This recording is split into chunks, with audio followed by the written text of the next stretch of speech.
સ્વાધ્યાય પોથી ભાગ 2 page number 21 ગણિત યુનિટ 2 લાંબુ અને ટૂંકું. પહેલાનો જવાબ છે ડ પેન્સિલ. ત્યાર પછી કબૂતર અને પોપટને પણ જોઈન્ટ કરવાના છે. મેં અહીંયા જોઈન્ટ નથી કરેલા. પોપટથી કબૂતર જોડો અને પોપટથી કાગડો પણ જોડો. આ જોડાઈ ગયા પછી નીચે જવાબ આપેલા છે. 5 સેન્ટીમીટર, 8 સેન્ટીમીટર, 6 સેન્ટીમીટર, 9 સેન્ટીમીટર.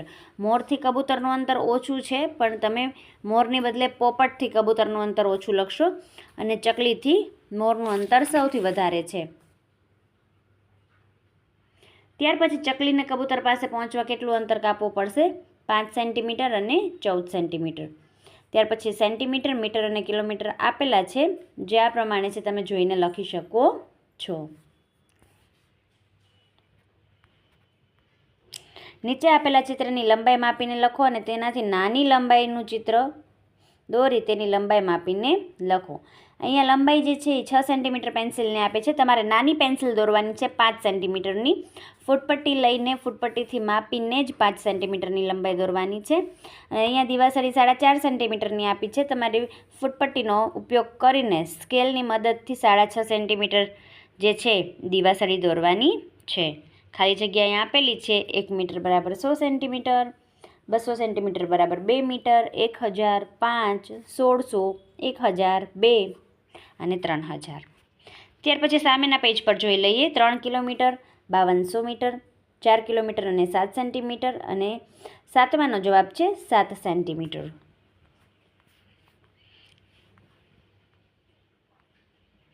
ત્યાર પછી અહીંયા 400 મીટર દોડની સ્પર્ધા યોજવામાં આવી છે. તેમાં 5 બાળકોએ ભાગ લીધો છે અને થોડા સમય બાદ તેના સ્થાન આકૃતિમાં દર્શાવ્યા તે મુજબ છે. તો આ પરથી નીચે પ્રશ્નોના જવાબ જે છે એ લખવાના છે, જે મેં અહીંયા આપેલા છે, તમે લખી શકો છો. ત્યાર પછી નીચે આપેલી લાકડીની લંબાઈ કરતાં અડધી લાકડીની લંબાઈ જે છે દોરવાની છે 6 સેન્ટીમીટર છે, તો આપણે 3 સેન્ટીમીટરની દોરશી. અને પેનને જો બમણી કરવી હોય તો 11માંથી 22 સેન્ટીમીટરની પેન દોરવાની થાય. ત્યાર પછી નીચેના પ્રશ્નોના જવાબ આપેલા છે. ઉપર જે છે 3 મિત્રો જે છે એ દરરોજ બગીચાની ફરતે દોડવા જાય છે. એના માપ આપેલા છે અને એના ઉપરથી આ સવાલના જવાબ લખવાના છે. ત્યાર પછી 12માનો જવાબ છે 1 કિલોમીટર અને 100 મીટર અને 10.6 સેન્ટીમીટરની લાંબી લાકડી દોરવાની છે. તમારે સ્કેલની મદદથી લાકડી જે છે એ 10.6 સેન્ટીમીટરની દોરવાની છે. ત્યાર પછી સામેના પેજ નંબર 25 જોઈ લઈએ. દુકાનદાર પાસે 5 મીટર લંબાઈનો ટુકડો છે, તો પહેલાં 5 મીટર બરાબર 500 સેન્ટીમીટર અને 2 મીટર 75 સેન્ટીમીટર બરાબર 275 સેન્ટીમીટર. ત્યાર પછી એનો તફાવત શોધી લઈશી બાદબાકી કરીને. 15મો સવાલ છે. અહીંયા ઉપર ચિત્ર આપેલું છે, તેના પરથી પ્રશ્નોના જવાબ લખવાના છે. પહેલાંનો જવાબ છે 15 મીટર. તમે બાળકો પૂરા શબ્દની અંદર તમારે જવાબ લખવાનો છે. કિશન જે છે એ સૌથી નજીક છે. 5 મીટર, 10 મીટર, 5 મીટર અને 15 મીટર. અહીંયા 16મું છે. પ્રિયંકાએ 1 મીટર 75 સેન્ટીમીટર કૂદકો માર્યો, એટલે 175 સેન્ટીમીટર અને 2 મીટર 10 સેન્ટીમીટર બરાબર 210 સેન્ટીમીટર. ત્યારબાદ જે છે એનો તફાવત શોધવાનો છે, એટલે કે બાદબાકી કરવાની છે. 35 સેન્ટીમીટર જવાબ આવશે. ત્યાર પછી જોઈ લઈએ 17મું. યશવી 85 સેન્ટીમીટર ઊંચો કૂદકો લગાવે છે અને મીરા 1 મીટર. 1 મીટર એટલે કેટલું થાય? તો કે 100 સેન્ટીમીટર. અને ત્યાર પછી બંનેનો તફાવત બાદબાકી દ્વારા શોધવાનો છે. ત્યાર પછી કિલોમીટર અને મીટરના દાખલા આપેલા છે. મેં ઉપર લખ્યું નથી કિલોમીટર મીટર, તમે કિલોમીટર અને મીટર પણ લખી શકો છો. 10 કિલોમીટર અને 750 મીટરમાંથી 12 કિલોમીટર અને 250 મીટર એડ કરવાથી કેટલા કિલોમીટરની મુસાફરી થાય તે અહીંયા આપેલું છે.